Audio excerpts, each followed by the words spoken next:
Welcome to the Boxing Talk Show, fair but firm, with the Hall of Fame boxing referee. I'm Joe Cortez and co-host John Zamel for all of Las Vegas. Come on, guys, let's touch them up. Street fight. I'm Joe Cortez, fair but firm. Welcome to the Fair but Firm Show here in Las Vegas, Nevada. Again, the boxing capital of the world. Little technical difficulties for a minute there, but we're on the air now. Hopefully we stay on. John, this past weekend we had some decent fights. Absolutely, my friend. And I think that the fans got their money's worth with the undeniably super welterweight division. Yeah, man. I mean, it was exciting. It was funny. We have Erislandy Lara, who we haven't seen since he fought a very, very tightly contested fight against Jarrett Hurd, where Jarrett Hurd was able to unify some of those titles, versus Brian Castaño, who's been good against not great competition. Now, me personally, last week when we talked, I thought this was a fight for Lara, was getting this young cat to prove that he still had it. And you were thinking that this was Castaño's step-up fight. They were throwing Lara to him, and I thought they were throwing Castaño to Lara. Turns out we both kind of were right, because this was a very good, hotly contested fight. It showed that Lara is still among the elite in the division, and that he's got some company up there in Brian Castaño. I mean, what did you take away from this fight? Well, Brian Castaño definitely is a young Argentinian fighter, brings a lot of talent. He showed that he has what it takes to be a good champion. Oh, yeah. He's young, he's aggressive. I like his style. He had good defense, good offense. He had what it takes. I think that you have a good mix of super welterweights there now. Oh my God, that's what I was gonna say. I mean, let's make the list real quick. We got obviously Brian Castaño and Erislandy Lara. Let's start with them. We got the man up top in Jarrett Hurd. Then we got Jermell Charlo. We got Tony Harrison, who just beat him. We got Erickson Lubin, who was just knocked out, but is still, in that mix. We thought he would be up top. I mean, we got Jaime Munguia down there somewhere. I mean, really, this could shake up a lot of, there's a lot going on up there. Yeah, and you know what happens is in the welterweight division with these young fighters like Earl Spence Jr., if he gets through Mikey Garcia, don't be surprised you hear him want to challenge one of the guys at 154. Let's ask a question real quick. Where do you rank him at 154 if he moves up right now? Well, he will not be definitely the top because he got to prove himself first. Of course. But I'm saying, if you had to guess, knowing what we know about him, he's big. He's big for 147. He's big. That's what I'm saying. He'll be there eventually 154 before you know it.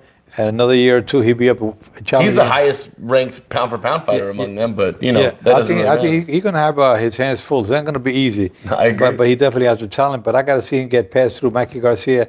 I think Mikey Garcia could be a very dangerous opponent for him, even though Mikey Garcia is going up two different weight classes. Two different weight classes to fight the baddest man at welterweight. But back in the old days, that was common. The lightweight would challenge a welterweight champion.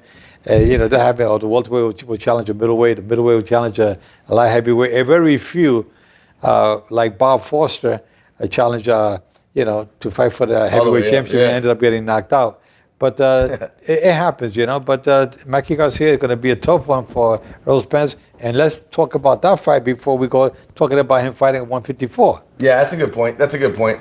We got to talk about him fighting a 130-pounder before we talk about him fighting a 154-pounder. Exactly. But he's fought at 154 once before, which is what makes that Mikey Garcia matchup so crazy. I mean, this is a guy who's fought professionally at junior middleweight, going up against a guy who started his career at featherweight. I mean, you know what I mean? It's just insane. Back in the old days, he had a fighter like Henry Armstrong, who fought them all from featherweight, lightweight, welterweight, and he would keep the titles, all three belts.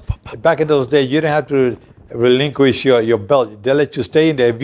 If you can defend your title and make the weight, and obviously he made the weight all the time. Yeah, he just said, he would fight featherweight, lightweight, welterweight, go back down to featherweight, back to lightweight. It was crazy. Beyond impressive. But it happens. But let's see what happens with this fight coming up Saturday night. No, next Saturday. No, I agree, man. And we'll talk about that more. We got a whole nother week for that. Yeah. We got a big fight coming up this weekend, though. We got another welterweight champion, WBC welterweight champion, Shawn Porter, who we just saw win the vacant belt that was once owned by Mr. Keith Thurman when he beat Danny Garcia in the last quarter of the last year. And go ahead. Yeah, and he's going to be fighting Yordenis Ugas for the welterweight championship. We got the Yordenis Ugas is going to be coming on the line now. He's fighting Shawn Porter. Buenas tardes, Joey. Yordenis, ¿cómo está la cosa? No, bien, todo bien, Joey, todo bien. Espérate un momentito. Mira, fans, I got Yordenis Ugas going to fight Shawn Porter for the welterweight title, WBC title, this coming Saturday from California. And he will be fighting a tough one. It's not going to be an easy one for Yordenis. I'll be interpreting for Yordenis Ugas. Yordenis, ¿cómo te sientes? ¿Bien para el sábado? No, me siento bien. Ya se dio todo listo ya. Esperando la pelea para el sábado. Okay, guys. He says he's ready. He's ready and he can't wait for his fight for Saturday night. Y ya que tú tienes 23 peleas con 3 derrotas y 11 por la vía de knockout, ¿cómo te sientes para este sábado? ¿Te sientes listo y con mucha confianza para esta pelea? No, sí, me siento listo. He trabajado muy fuerte para esta gran pelea, mi primera oportunidad de campeonato mundial. Y estoy emocionado y muy contento. Okay, Ugas is saying that he's very, very happy, very content. He's really ready for this fight Saturday night. Ahora, dime una cosa. I'm asking him a question. He has trained with Shawn Porter in the gym previously, and I was there in their presence. Tú estuviste haciendo guantes con Shawn Porter en el gimnasio de él hace 1 año y medio atrás. Yo estaba ahí contigo. Sí, esa noche, hace como 2 años ya. Sí. Hace 2 años y ahí hicimos uno. Hiciste muy bien con él de entrenamiento. Estaban haciendo el sparring. Yo estaba contigo esta tarde y vi que tenía buena defensa y buena pegada contra Shawn Porter. ¿Crees que va a traer eso el sábado para la pelea? Bueno, yo voy con todo. Yo voy con la bendición de Dios con todo, 200%. Él viene con todo también. Y seguro va a ser una gran pelea. Va a ser una gran pelea. Okay, he said that he has sparred with Shawn Porter 2 years ago in the gym, and I was in his presence, and he defended himself pretty good that afternoon, and good sparring with him. And he's looking forward for this Saturday to do the same because he's 100% ready for this fight. So dime, y Shawn Porter dice que él sabe que va a ser una pelea bien difícil contigo. Bueno, qué bueno que lo sepa, pero de todas formas él es campeón, él es favorito para la mayoría de la gente. Y yo soy un retador que viene a pelear, un retador que viene a competir y un retador que viene a entregar todo lo que tiene. Okay. Todo lo que tiene para ganar esa noche. Okay, he's saying that he knows that Shawn Porter is a favorite fighter for Saturday night. He knows he's coming in great condition, ready to fight. But he said he's ready for him as well. So it's going to be an interesting fight Saturday night. Dime otra cosa, ya que tú estabas en preparación para este combate, hace ya unos meses que te estás preparando. Tú le ganaste a tu último oponente fue aquí en Las Vegas. ¿Fue contra? No, yo peleé en Las Vegas con Robinson y después fui a New York en la pelea de Porter y García. Yo peleé esa noche contra un argentino, César Miguel Barrio Nuevo. Okay, so you fought with César Miguel Barrio Nuevo in the last fight y le ganaste fácilmente. Ese día sí, gané, fueron las decisiones casi los 12 rounds. Y fue ahí, ese día fue una eliminatoria por el campeonato mundial de WBC. Yeah, so he was forfeited with that gentleman for the elimination bout for WBC, and that's how he got the title shot with Shawn Porter. Ahora te sientes bien confiado para ese combate el sábado, ganando este campeonato. ¿Qué tiene en el futuro si gana este campeonato el sábado contra Shawn Porter? I'm asking him, what are your plans for the future if you got to beat Shawn Porter Saturday night? Dime. Bueno, muchas opciones en la 147, muchos grandes nombres. Espero poder unificar mi división, espero pelear con otros campeones, pelear contra Spain, pelear contra Turma, pelear con el mejor hombre que esté disponible para unificar ese campeonato. Pero mi mente está en la pelea del sábado. Okay, he's saying that he's ready to fight anybody in the welterweight division. Thurman, he named them all, just about anybody in the welterweight division. But his mind is he's more focused on Saturday night's fight than anything else right now. Pues te quiero darte las gracias por estar con nosotros en el aire para darle los puntos tuyos del sábado. I'm telling him that I want to thank him so very much for being on with us and talking about his points of view for Saturday night. Muchas felicidades, mucha suerte y hablamos después del combate para decirme de tu punto de vista después de la pelea. ¿Está bien? Ok, perfecto. Y muchas gracias por la entrevista de hoy. Agradecido. Ok, mi hermano, cuídate, mucha suerte el sábado por la tarde. Adiós. Adiós. Okay, so he says that he's ready for Saturday night, and Sounds like it. he's ready to go, and he'll be on the air with us after the fight Saturday night, so we can talk about the results of with Shawn Porter. Now, I've been in the ring, John, with Shawn Porter in the past, and Shawn Porter has been a very difficult fighter to fight. I mean, he's he's aggressive, he's like a little windmill. He's like a pit bull. He stays on top of you. He cuts the corners off on you. He stays constantly throwing punches, and this guy Shawn Porter is one of the better ones out there. This is the second time he got a championship. He had the IBF championship, yes, sir, which he lost to Kell Brook in the United Kingdom, and now he was hungry to get that second title back again. Oh yeah, and he got an opportunity. He fought Danny Garcia and got a good shot at it. Now he's ready. He wants to keep it. You know, he was. Yeah. And I think that Shawn Porter is going to have his hands full because Ugas is a very good puncher, good boxer, good defense. But Shawn Porter definitely has the speed and definitely has the punching power. Oh, no question. Man, look, there's no questioning that Shawn Porter is one of the absolute elites in the welterweight division. There's a reason why he's up there. There's a reason he's got the green belt. There's a reason why he's doing what he's doing up there. But at the same time, there's no, as we've said for years, styles make fights. And with a pressure fighter like Shawn Porter, you put him in a ring with a Danny Garcia or a lot of other guys, he's going to make you, he's going to make you work. He's going to make you work and work and work. And that's really dangerous if you're not able to keep up with the pressure. However, there's also some flaws in his game and some flaws in his defense. And if Yordenis Ugas can exploit those, then you're looking at a new WBC Welterweight champion of the world, and that's a very big deal. Yeah, well, Shawn Porter has a 29-2 record with 17 knockouts, so he's decent. He got a good record. Phenomenal, yeah. He got a good record, and Ugas, says he's ready for him, and Ugas is very hungry. But Ugas is, he knows that he's going up against it. But they sparred before in the gym together, and I was there. I was in the corner. What was your impression watching it? Well, I was helping Ugas because he was, Shawn Porter was taking care of, his dad, Kenny, was taking care of Shawn in the corner. As he does. And I was with Yol Casamayol and Ugas. I was kind of interpreting for in between. Legendary trainer. Because they were using Ugas as a sparring partner for Porter, but he was fighting Keith Thurman, getting him ready for Keith Thurman. And Ugas, he handled himself pretty good in the ring. Oh, yeah. So now, I was sparring, but now here they are fighting for the title. Oh, yeah. And Ugas knows, he already has a little confidence of the way he handled himself in the gym here in Vegas. He's got to feel pretty good, right? Yeah, he feels pretty good, but he knows this is day. He's not wearing 16-ounce gloves. We're waiting. Exactly. There's no headgear. Yeah, no headgear. We're wearing 10-ounce gloves. Lights are a lot brighter. Yeah, and this means the whole world. This could be the turning point for either one of these fighters as far as their career goes in boxing. Oh my God, yes. Let's be clear.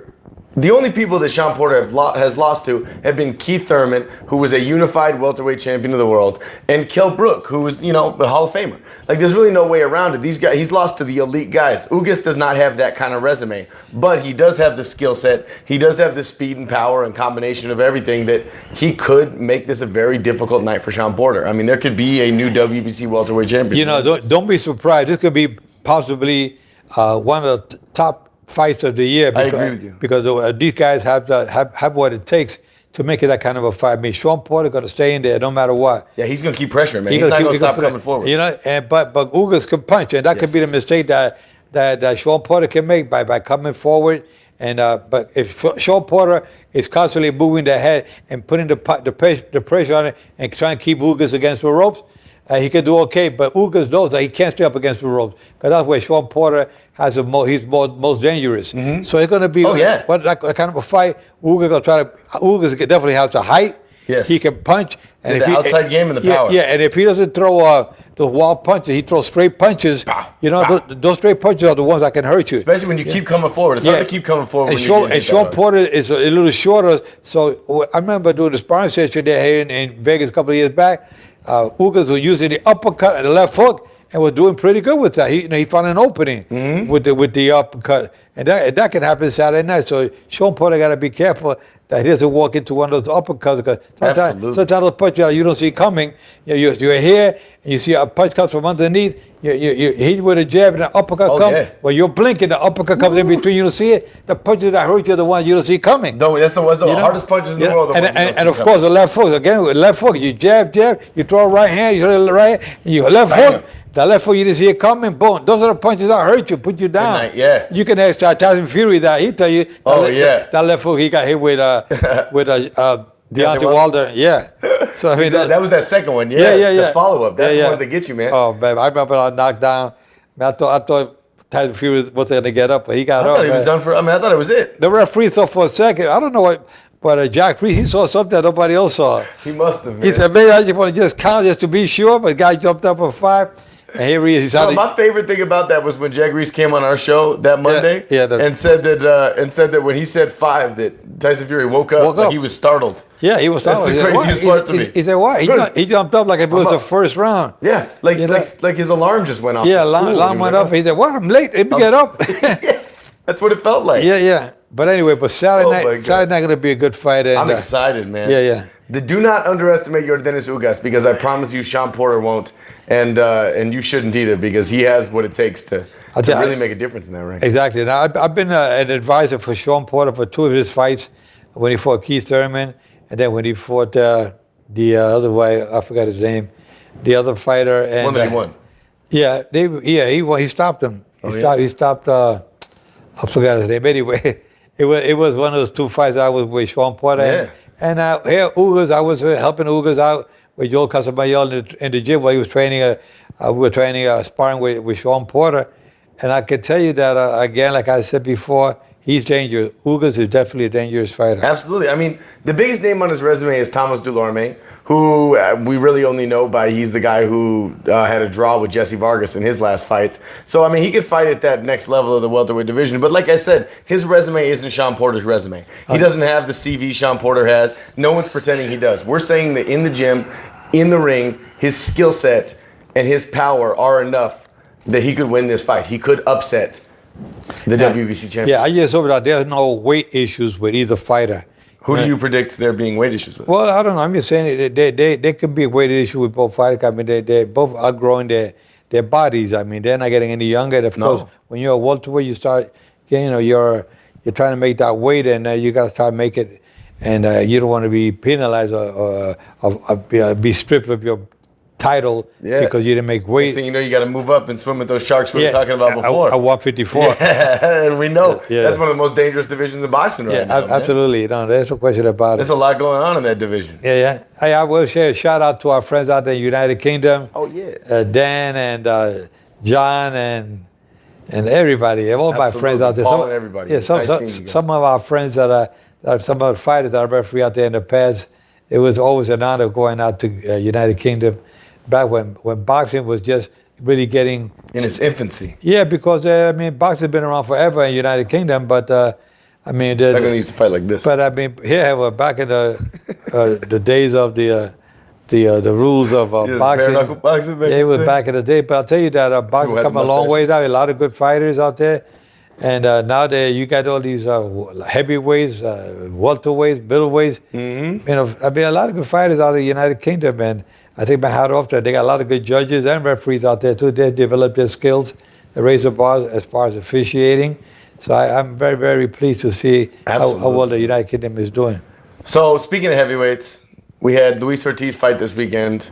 We also found out over the last week, since we talked to you last on this show, that Tyson Fury will not be fighting Deontay Wilder in his next fight. They're both going to find alternate opponents for their next bout coming in the beginning of May / June. We also know, obviously, that Anthony Joshua is making his American debut here against Jarrell Miller here in June at Madison Square Garden. What do you think going into the heavyweight division? Knowing what we know now, we got, obviously, the big 3. Now there's a big 3. There was a big 2, now there's a big 3. Tyson Fury came, he upset everyone, and upset the division. You also have Luis Ortiz down there. And and don't forget that last week you had Joy Joyce. Yeah. For Great United Kingdom. Dylan White. And Joy Joyce, he was a silver medalist in the Olympics. Absolutely. And he beat Stervain, Bernard Stervain last week. Stervain, yeah. Yeah, last week. And Joy Joyce has some potentials. He's a nice kid, young, 33 years old, and he got to move real quick because he only got about half a dozen fights under his belt in the pros. So we got to see where he goes from here. But he could be another threat in the heavyweight division. Undeniably, in the very near future, yeah. There's a lot going on in that heavyweight division, man. There's a lot of people in there that want to make some noise. So it's exciting, and it's one of those things where you got to find out what's next. But what does Luis Ortiz have to do now? I mean, he worked real hard to get his title shot. He finally got a chance against Deontay Wilder, almost put him down in the 8th round. He's had 3 wins since then, and he's, 49 years old? I mean, he's like 40. I mean, we don't know, right? He's like listed 41. Yeah, he's 41 years old, but, he tried to move around Saturday night. He tried to show that he has some boxing skills. He looked okay, but, at least he's staying active, which is good, because the older you get, if you're less active, you can get more ring rust. Well, that's an excellent point. But he's staying active ever since he fought Deontay Wilder. And now he's looking to see, I know the heavyweight division, the promoters are looking to see if he's a threat to any one of the champions out there. So they don't want to take a shot right now. Exactly. But they say, well, maybe we can take a shot, but he didn't expose himself to anything Saturday night. No. He showed that he has good skill. He didn't put down Hammer, but Hammer's a tough guy to put down. Yeah. Well, when you're a hammer, it's hard to. Yeah, exactly. It's hard to nail.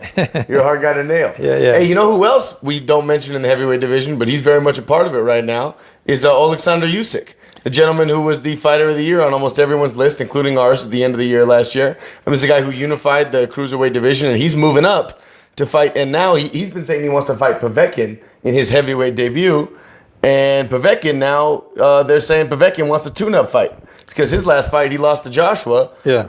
You still got those names in the heavyweight mix. I mean, we do have some names up there. Just because those 3 aren't fighting each other next, don't get confused. Heavyweight division is still growing. It's still alive and breathing. Not heavy, but it's breathing a little bit. Well, what happened, you got to give him a little resuscitation. Sometimes you got to give a little resuscitation. That's all it is. Bring him back a little bit. But I think by the end of 2019, man. But, these promoters are looking at those guys say, you know what, maybe we can fight these other guys. They're not on the A side yet. Yeah. But they're still a little threat. They could be a good tune-up fight. You can sell it, but not make the big bucks with these guys. But but with Usyk, a lot of people compare him to Evander Holyfield, the guy who was able to unify the cruiserweight division, come up and make his name very known in the heavyweight division. Absolutely. Heavyweight. Do you see him having that potential? Yeah, he has potential, I think so too. He has potential. Let's see what happens this year. But the other heavyweights are standing there on the sidelines waiting to see. Kind of, right? Who's going to make the first move? Yeah. And the thing is about, making a chance, taking a move. And if you lose, you don't want to have your fighter, on the losing side. No, of course not, man. Not when there's that much money up there, and there is a lot of money, especially in the heavyweight division. Yes, still. They've always been the glamour, the premier division, the heavyweights. It's always been that way.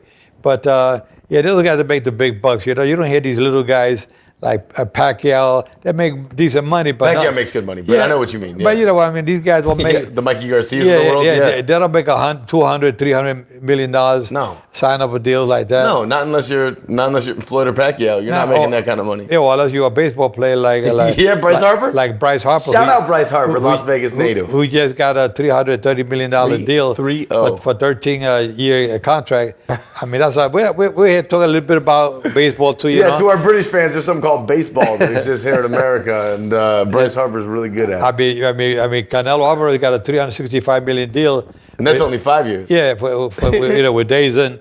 So that was a good deal for Canelo Alvarez. It sure was. I mean, that's a good deal for. But Bryce Harper, the baseball player, that was the largest deal in the history of baseball. Yes. And I know Willie Mays, Mickey Mantle. Oh my God! Can you imagine? All those guys they would look and say, "Oh my God, those guys wouldn't even make it. They were not even making $1 million a year. Not even close. No. Yeah, they would make a couple $100,000. No, I was thinking back about these basketball deals. I was thinking of Magic Johnson, who's one of the biggest players in the world. He signed a 25-year, $25 million deal, which was enormous at the time. Yeah. But nowadays, you think. $25 million. $25 million. That's less than LeBron makes in a year. Come on, Canelo makes $33 million per fight. A fight. Per fight. That's more than Magic Johnson made for 25 years of basketball. And you know what? I think I'm going to make a comeback. You should do it. You play basketball? I'm going to put those...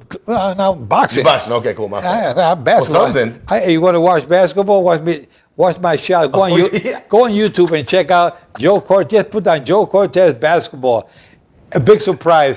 There's some editing on there, but there's no trick shots. Everything is legit. I don't know. Behind the back shots, I did 13 shots. Look at shot 11 and 12. They're back to back. The other ones were edited. Yeah. But you can see 13 shots behind the back. Go on YouTube. Put down Joe Cortez basketball.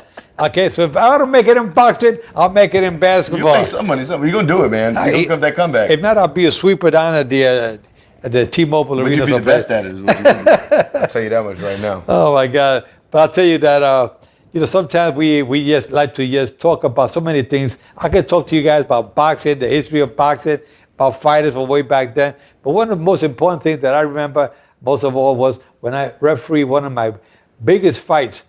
To me, it was my biggest, but my first world title fight was Aaron Pryor against Miguel Montilla. That was a great fight. But then another fight that I remember, it was like yesterday, Roberto Duran winning the middleweight championship of the world against a fighter in his prime, Iran Barkley. Who's a bad man. He beat Iran Barkley when Barkley was just finished coming out for a knockout win over Tommy Hearns.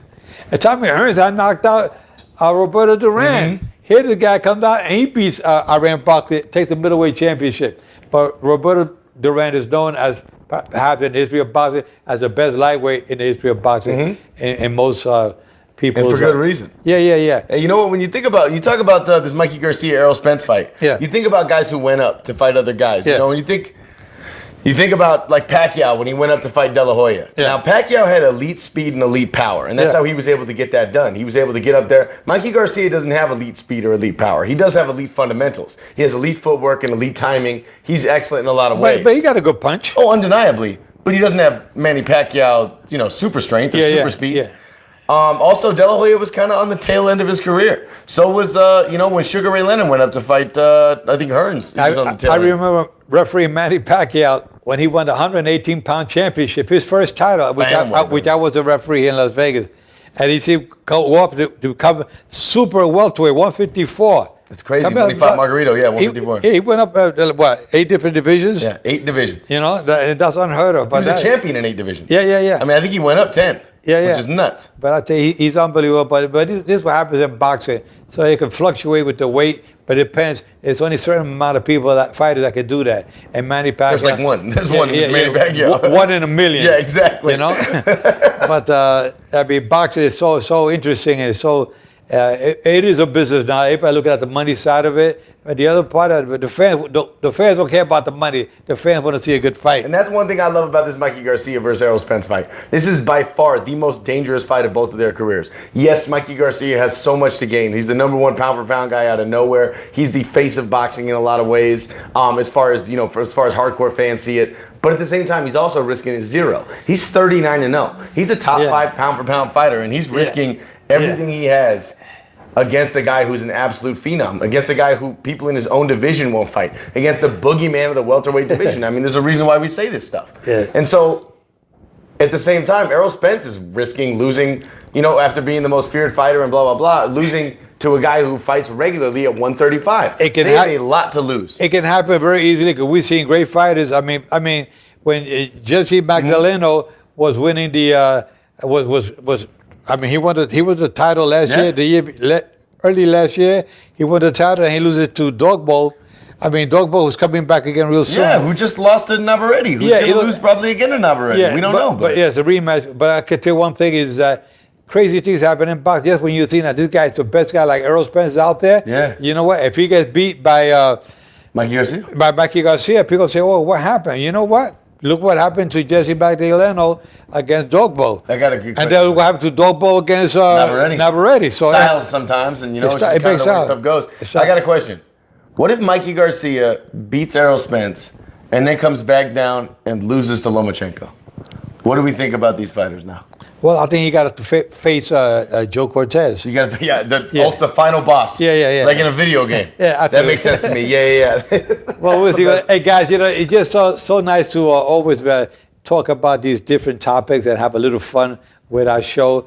We like to put a little humor to our show because without humor, you feel like we're a bunch of duds. Yeah. And believe me, we're not duds, guys. Yes, we're full of a lot of energy, ready to go, ready to rumble, like they say. I am, brother. Okay. So with that said, guys, Keep your guards up at all times. Protect yourselves at all times. And remember, I'm fair, but I'm firm. Touch him up.